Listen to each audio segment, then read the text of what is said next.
I am a language learning butterfly. And what I mean by that is I float gracefully from flower to flower, or from language to language. Maybe not gracefully, maybe not the best analogy. Start over. I dabble a lot in language learning. Sometimes I spend a week on one language, sometimes a month. And sometimes when I'm really, really good, and this isn't very common, I'll spend a whole 6 months focused on one language before moving on to another one. And I don't necessarily think that's a bad thing, because I enjoy it. I enjoy learning different languages, and I enjoy learning how they're different and how they're the same, and how different languages are, their sentence structure is different, or their writing system's completely different. I enjoy learning that stuff, and it's hard for me just to stick to one language because they're all so fascinating to me. However, because I dabble so much, it's kind of hard for me to progress as quickly as I could in any one particular language. Even like right now. So the last few weeks I've been focusing on German. And even this last week I still watched videos in French. And Sunday I kind of took a break from German and did a Spanish day instead. And I enjoy it, but I'm not progressing as fast as I could. I have noticed, however, for me at least, when I have language learning goals, that I do progress more quickly. So today in this video I want to talk about goals and how to make better goals for yourself. Not all goals are created equally. One of my favorite strategies of setting goals is creating SMART goals.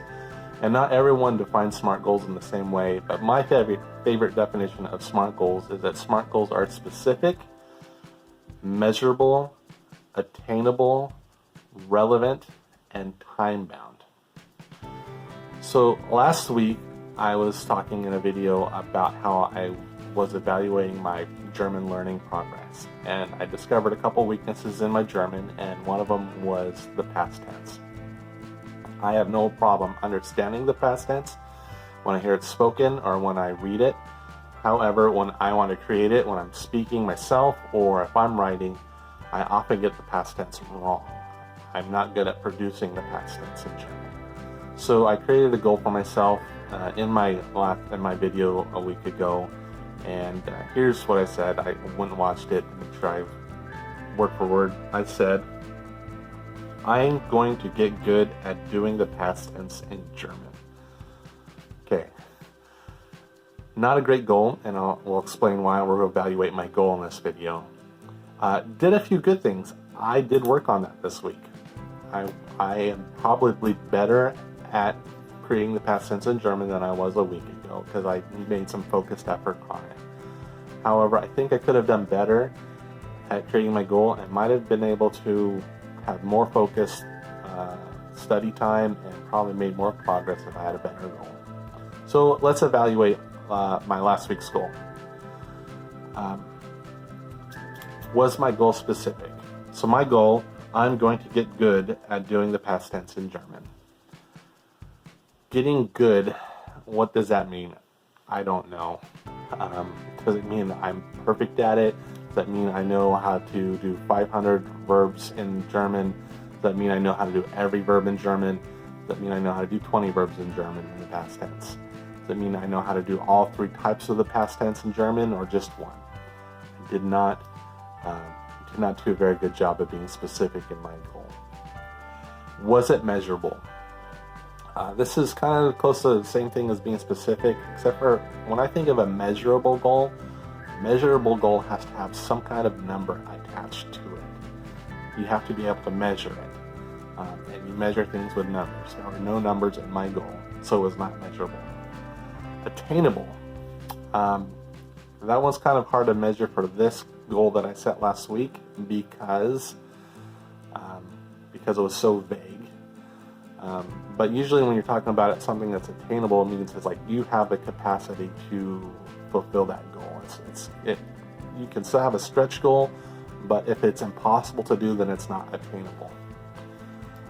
Right now, I have to think when I'm making attainable goals is I have to remember that, one, I am in school right now, and this is a really crazy semester for me. It is harder than I thought it was going to be. I'm doing a lot more work than I usually am in school. Plus trying to still fit time in to do my web development job and be a dad and a husband. So I have to kind of have my goals low. Last week, there's a couple days last week where I was able to spend, over half an hour working on German, and other days that I spent 10 minutes. And I just don't have as much time right now as I have had in the past. So when I'm making an attainable goal, I have to remember my limits right now. Relevant. Okay, so this is actually where I did well. My goal was to improve my German. I needed to improve so that was my overall goal, right? Because I identified where I was weak in German, and so my goal was relevant to my need or my want to improve my German, and specifically German in the past tense. So I did great on the R. The goal was relevant. Time-bound. I did say later in the video that I thought I could do this in a week. Obviously I was wrong, because I don't still feel that I'm good at doing the past tense. I'm better, but I'm not good at it. So kind of was time-bound, because I did give myself a week to do it, but I could have still been a little bit better at a more specific date. So half an hour ago, as I'm evaluating last week's goal, I came up with a better goal. I want to learn how to conjugate 100 verbs in German in the past perfect by June 30th of this year. So about 2 weeks, give or take. So one is specific. I will be able to. I just need to learn 100 verbs. That's a specific thing. And there's different types of ways of doing it in the past tense in German. I'm going to learn how to do it in the past perfect. So that's specific. 100 words in past perfect. It's measurable. I can measure how many verbs by keeping track of how many I've learned and testing myself. If I've learned 100, I know I've reached it. If I've learned 98, I know I didn't quite get it. So I can measure how many verbs I've learned. Attainable. I think I could do 100. I already know. I don't know how many because I didn't measure. I already know a lot. I think it's attainable, and I think if I pace myself, I think I can do that. Relevant, same as my other goal. It's related to my desire to speak better German and be able to produce the past tense in German. And time-bound, yes, because I want to do this by June 30th. I guess in a future video, I'll tell you how I did. In the comments below, do you have any language learning goals? What goals do you have? And how can you improve it? I'll have another video later this week. Thanks for watching. Please consider liking the video, subscribing to my channel, and sharing this video with others. And I'll see you later this week.